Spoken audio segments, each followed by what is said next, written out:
कपूत होते पर माता नहीं कुमाता। पूत कपूत होते पर माता नहीं कुमाता। माता नहीं कुमाता। बिल्कुल शोर मत करना, बहुत आनंद आएगा, मेरी गारंटी है। कि जैसी है जिसकी माता, इको कम कर दो। जैसी है जिसकी माता मैं उसको सर झुकाता। पूत कपूत होते माता नहीं कुमाता। पूत कपूत होते पर माता नहीं कुमाता। हो माता नहीं कुमाता। हो माता नहीं कुमाता। माता नहीं कुमाता।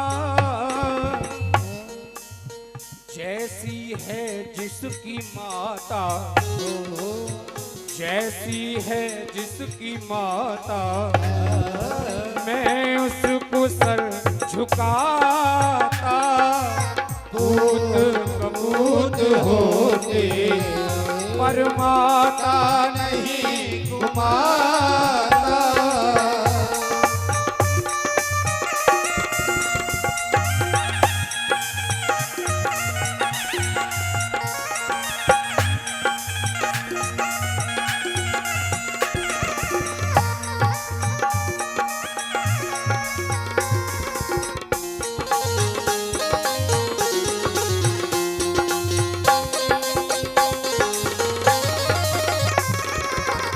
सुनिएगा, चाहे लड़की 10 हो जाएं, ध्यान देके सुनना, चाहे लड़कियां 10 हो जाएं, लेकिन माँ की इज्जत उस घर में तब तक नहीं होती जब तक एक लड़का नहीं होता है। घर वाले, पड़ोस वाले, समाज वाले, गांव वाले सब यही सोचते हैं कि हमारे बेटे का वंश आगे नहीं जाएगा। अरे ऐसा करो, इसकी दूसरी शादी कर लो, कम से कम वंश तो बढ़ जाएगा। माँ एक बेटे के लिए कितना कष्ट सहन करती है, ये सुना रहा हूं। पाने को पुत्र चाह में है तड़फड़ाती माँ। आता है पुत्र गर्भ में तो मुस्कुराती माँ। 9 महीने अपने गर्भ में झूला झुलाती माँ। जब पैदा होता मौत से भी खेल जाती माँ। जब पैदा होता मौत से भी खेल जाती माँ। जब पैदा होता मौत से भी खेल जाती माँ। माँ विचार करती है। किसी लिखने वाले ने बिल्कुल माँ की पूरी कल्पना रख दी है इसमें। माँ विचार करती है, बच्चा छोटा होता है उसे देख के कि कल को जब इसकी शादी होगी तो इसके भी बच्चे होंगे, और जब इसके बच्चे होंगे तो आज तो ये मुझे मामा कह के बुलाता है, लेकिन इसके बच्चे मुझे क्या कह के बुलाएंगे। सोचती है, होगी जब इसकी शादी मैं माँ से बनूंगी दादी। माँ से बनूंगी दादी। माँ से बनूंगी दादी। माँ से बनूंगी दादी। माँ से बनूंगी दादी। बड़ी मुश्किल से वक्त ऐसा, बड़ी मुश्किल से वक्त ऐसा माँ की जिंदगी में आता। पूत कपूत होते पर माता नहीं कुमाता।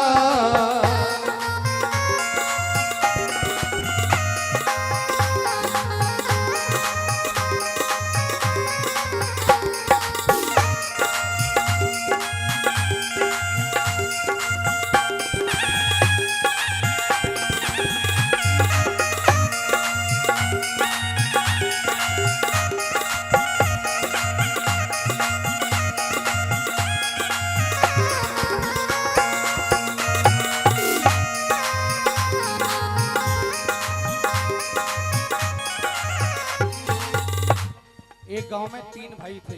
कितने? 3 भाई। पिताजी तो रहे नहीं, मैया रह गई, यानी माँ रह गई। माँ ने कहा बेटे मेरे सामने ही बंटवारा कर लो, क्योंकि तुम्हें पता नहीं तुम बाद में लड़ोगे। तो भाई भाई बंटवारा करने लगे। जो तीसरे नंबर का सबसे छोटा भाई था वो बता रहा था कि बंटवारे में मुझे क्या मिला था। ध्यान दे के सुनना, 2 बड़े भाइयों ने छोटे भाई को क्या दिया था। और जब हम उसके यहाँ जगराता करने गए तो आप विश्वास नहीं करोगे, इतनी आलीशान कोठी कि गुस्से में लगे कि कोई महाराज राजा की कोठी है। लेकिन मैंने पूछा कि आप करते क्या हो, तो उसने बताया करता कुछ नहीं हो, जो भी करती है मेरी माँ करती है। तो वो बता रहा था बैठ के कि जब बंटवारा हुआ था तो मुझे क्या मिला था, वो बता रहा हूं। किसी के हिस्से में मकान आया, किसी के हिस्से में दुकान आई। किसी के हिस्से में मकान आया, किसी के हिस्से में दुकान आई। किसी के हिस्से में मकान आया, किसी के हिस्से में दुकान आई। मैं घर में सबसे छोटा था, इसीलिए मेरे हिस्से में मेरी माँ आई। बड़े भाइयों ने कह दिया कि हम दुकान ले रहे हैं, हम मकान ले रहे हैं, तू माँ को ले ले। बचपन में जब माँ अपने गांव जाती है तो बच्चा शोर करता है, तुमने देखा है छोटे छोटे बच्चे।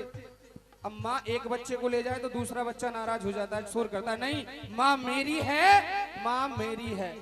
दोनों बच्चे शोर कर, जितने भी बच्चे हों। और जब माँ बूढ़ी हो जाए और बच्चे जवान हो जाए तब क्या शोर करते हैं कि माँ तेरी है, माँ तेरी है। बचपन में माँ मेरी है, माँ मेरी है, और जवानी में माँ तेरी है, माँ तेरी है, तेरी है। 2 दिन तू रख, 4 दिन मैं रखूंगा। नहीं नहीं, 4 दिन तूने रख ली तो 4 ही दिन मैं रखूंगा। बड़ी विडंबना है। लोग यहाँ के तो जयकारे लगा देते हैं, सच्चे दरबार की जय, ज्वाला मैया की जय। कोई कोई तो मैंने ऐसे देखा है कि यहाँ के भी फरमाइश करता है, इस दरबार में आने के बाद भी फरमाइश करता है कोई कोई कि भैया ये ठीक नहीं है, आप वो रसिया सुना दो। अरे तुम्हारा मतलब क्या है जगराते में बैठने का? तुम्हें ये नहीं पता है कि जगराता होता क्या है? आज तक ये नहीं तुम्हें नॉलेज कि जगराते का मतलब क्या है? जगराते का मतलब है कि अपनी भावना से, सच्ची भावना से बैठे रहो, और जब सच्ची भावना से सारी रात बैठे रहोगे तो अपने आप ही झोली भर जाएगी। ये दिखाई नहीं देती है झोली भरते वक्त, अपने आप भरी चली जाती है। अब तो उसने बताया कि मेरे हिस्से में मेरी माँ दे दी, और माँ की ऐसी कृपा हुई कि आज वो मुझसे पीछे हैं, मैं उनसे आगे। इसलिए बता रहा हूं, माँ विचार करती है कि जब इसकी शादी होगी तो मैं दादी बन जाऊंगी। पर आज की दुनिया का तुम्हें पता है, एक माँ थी, उसने अपने बच्चे का विवाह कर लिया, जवान बच्चा था। अब वो बहू जो नहीं थी घर में आ गई। शादी के बाद घर में एक लक्ष्मी आई, वो लक्ष्मी थी घर की, ना बेटी पर आई। घर में विवाह के आ गया, लक्ष्मी स्वरूप होती है पहले। उस लक्ष्मी ने घर को फिर सुंदर सजाया, अपना भी ध्यान माँ के चरणों में लगाया। अपना भी ध्यान माँ के चरणों में लगाया, अपना भी ध्यान माँ के चरणों में लगाया। जो नई बहू घर में आई थी ना, उसने अपनी सास से कहा कि मुझे नवरात्रों में व्रत रहना है, क्या मैं रह सकती हूँ? और उस सास ने कहा ये तो बहुत अच्छी बात है, तू तो भक्ति भाव वाली है, खूब व्रत रहे। अब वो व्रत रही। नवरात्रों में मैया की ज्योति जलाई, भोजन कराने लांगुरा और कन्या बुलाई। उस कन्या ने भोजन कराने के लिए अपने घर में लांगुरा और कन्याओं को बुलाया। लेकिन जब वो लांगुरा और कन्याओं को भोजन करा रही थी तो उसका पति घर में नहीं था, यानी उस माँ का बेटा घर में नहीं था। वो कहाँ था सुनिएगा। दुनिया के ऐमालों में वो पुत्र पड़ गया, जुआ दुनिया का सबसे बुरा है। जुआ व शौक पीने का मस्तक पे चढ़ गया, जुआ और मस्तक पे चढ़ गया, जुआ वो शौक पीने का मस्तक पे चढ़ गया। पीली शराब एक दिन अभिमान छा गया, इतनी शराब पी ली कि फिर दुनिया में कोई दिखाई नहीं दिया उसे। पीली शराब एक दिन अभिमान छा गया और झूमते ही झूमते वो घर को आ गया। जैसे ही घर में घुसा उसने देखा कि छोटे छोटे बच्चे भोजन कर रहे हैं। तो सबसे पहले घुसको तो माँ को गाली दी सबसे पहले आके कि तू तो बूढ़ी हो गई, तुझमें अक्ल है कि नहीं है? अरे क्यों पैसा बेकार में बर्बाद कर रही है, क्या ये सब ढोंग है? फिर पत्नी को गाली देने लगा। जैसे आया उसने देखा कि बड़े कटोरे में एक ज्योति जल रही है, जैसे यहाँ जल रही है। वो पुत्र बोला रोष में, क्यों ये फौज बुलाई? और क्या काम किया? मारी है लात ज्योति में झट ज्योति बुझाई। मारी है लात ज्योति में झट ज्योत बुझाई। मारी है लात ज्योति में झट ज्योत बुझाई। एक लात मारी ज्योति में और ज्योति बुझ गई। बोला ये क्या है ढंग है? एक लात मारते घी कहीं, बत्ती कहीं, दीपक कहीं। अब तो जब ज्योति में लात पड़ी तो उसने देखा कि ये क्या किया। पत्नी तो रोने लगी लेकिन उस पर कोई असर नहीं है। बुझते ही ज्योति को ये कैसा सितम हुआ। जैसे ही ज्योति बुझी, बुझते ही ज्योति को ये कैसा सितम हुआ। उस पुत्र का तो देखना एकदम से कम हुआ। कम हुआ, धुंधला धुंधला दिखाई देने लगा। ये मैं क्यों बता रहा हूँ जानते हो? ये कहानी क्यों सुना रहा हूँ आपको? क्योंकि कुछ लोग कहते हैं कि मैंने जगराता करवाया था, मैंने भी भागवत करवाई थी। अरे कुछ तो फायदा हुआ नहीं। ना तो कहीं भगवान है ना मैया है। मैया भी है, भगवान भी है, सारी शक्तियां अपनी जगह पे हैं, लेकिन आप अपनी जगह पे नहीं हो। आज के युग में मानवता इंसान छोड़ के दूर हुए, इसीलिए मंदिर मस्जिद भगवान छोड़ के दूर हुए। आपके अंदर जब तक भावना नहीं जगेगी तब तक आपको कुछ नहीं मिलेगा। उस शराबी ने क्या किया कि आते लात मारी ज्योति में, ज्योति बुझा दी। अब जैसे ज्योति बुझी उसे दिखाई देना बंद हो गया, कम कम दिखाई देने लगा। उसने अपनी पत्नी से कहा कि मुझे कुछ दिखाई नहीं देता है, जल्दी से देखो मुझे हुआ क्या। लेकिन बात का विश्वास पत्नी नहीं करती है। उसने कहा तुम तो शराबी हो, आज तुम कुछ ज्यादा पी के आए हो इसलिए ऐसा हो रहा है। होता है कभी कभी कोई ज्यादा पी लेता है तो फिर धुंधला धुंधला दिखाई देता है। ना पत्नी विश्वास करती है ना माँ विश्वास करती है, और जितने लोग वहां थे वो भी विश्वास नहीं करते हैं। अब विश्वास हुआ कब? उसने कहा घर से चले जाओ बाहर। अब वो जैसे घर से बाहर निकलने के लिए मुड़ा, क्या हुआ?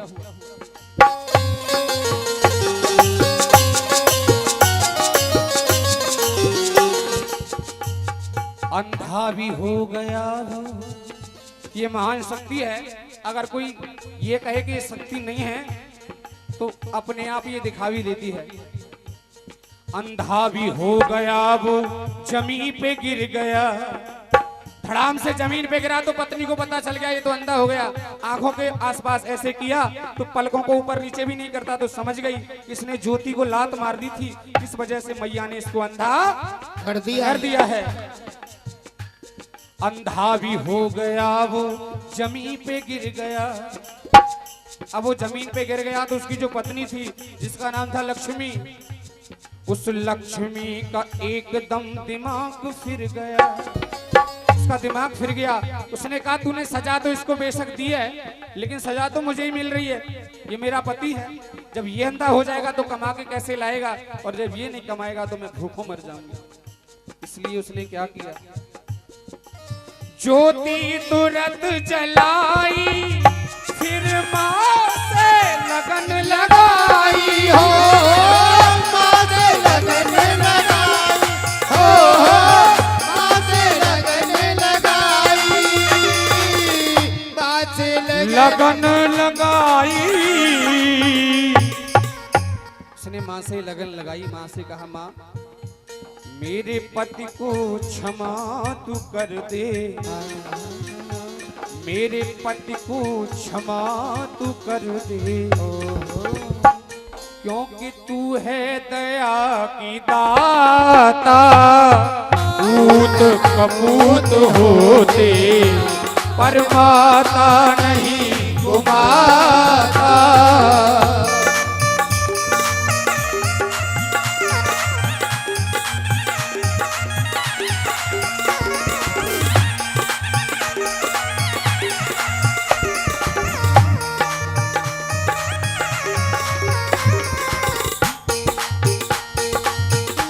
हाँ जी। अच्छा, ये जो मैं आपको रचना सुना रहा हूँ आपकी समझ में भी आ रही है? हाथ खड़े करके तो बता दो, कम से कम मुझे पता चले कि आप ध्यान से सुन रहे हैं और मेरी कही बात आपकी समझ में आ रही है। देखिए, लांगुरिया तो मैं 2-4 गठरिया जानता हूँ, इतने लांगुरिया जानता हूँ कि सारी रात गाता ही रहूंगा। भेंटों की भी कोई गिनती नहीं है, इतने मेरे माइंड में सेट हैं। लेकिन कुछ नई चीज मैं आपको सुनाऊं कि किसी ने कहा है कि जहां होती है एकता वहीं वास करते हैं संसार के सारे देवी और देवता। अब तो जब उसने लात मार दी और वो अंधा हो गया और उसकी पत्नी ने क्षमा मांगी, तो इससे आप जब भी क्षमा मांगो ना तो दिल से मांग लो, ये बिल्कुल क्षमा कर देती है। दया की देवी है ये, दया का दान देती है, और कौन भक्त कैसा है माँ पल में पहचान लेती है। अब तो उसने जब क्षमा मांगी तो उस रहम की जननी ने फिर रहम खा लिया, उस रहम की जननी फिर रहम खा लिया, और नूर उस लड़के की आंखों में ला दिया, नूर उस लड़के की आंखों में ला दिया। बहुत पहले की बात है, मुगल कालीन शासन था, मुसलमानों का शासन था।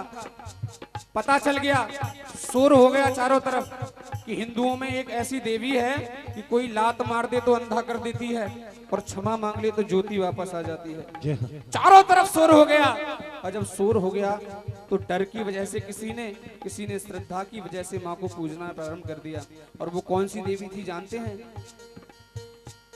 वो नैना देवी। तब से कौन सी? बोलिए, नैना देवी मैया की जय।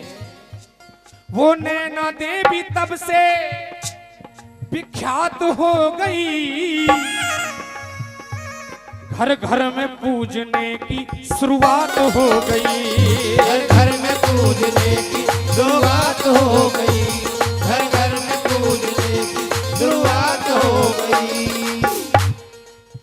विजेंद्र शर्मा गाते ये माँ से लगन लगाते, माँ से लगन लगाते, माँ से लगन लगाते, माँ से लगन लगाते। माँ दिनेश रसिक भी तेरी ये महिमा अमित सुनाता।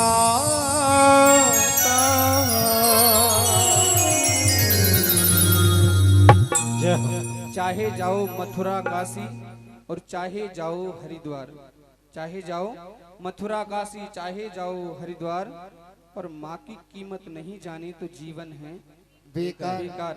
तो अपनी अपनी माँ के नाम से एक बार पुनः दोनों हाथ खोल के जोरदार जयकारा लगा दो।